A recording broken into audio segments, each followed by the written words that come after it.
आज मी बनवणार आहे भुट्ट्याचे वडे. चला तर बनवूया. सगळ्यात आधी मी इथे भुट्टा घेतला आहे. त्याचे दाणे काढून टाकलेले आहे आणि आपण मिक्सरमध्ये बारीक करून, जास्त पण बारीक नाही करायचं आहे, जाडसरच बारीक करायचा आहे. यामध्ये अर्धा कप तांदळाचं पीठ घातलेलं आहे. 2-3 कांदे कट करून, सांबार आणि गोड लिंब बारीक करून.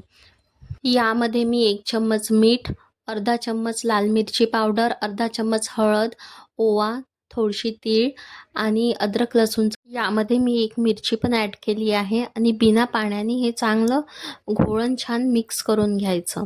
इकडे तेल गरम झालेलं आहे आणि मी वड्याचा आकार दिलेला आहे. तुम्ही कोणता पण आकार देऊ शकता. एकदम आलटून पलटून क्रिस्पी होतपर्यंत याला तळून घ्यायचं आहे आणि मस्त टमाटर सॉसबरोबर एन्जॉय करा. आणि व्हिडिओ आवडला असेल तर लाईक, शेअर अँड सबस्क्राईब नक्की करा.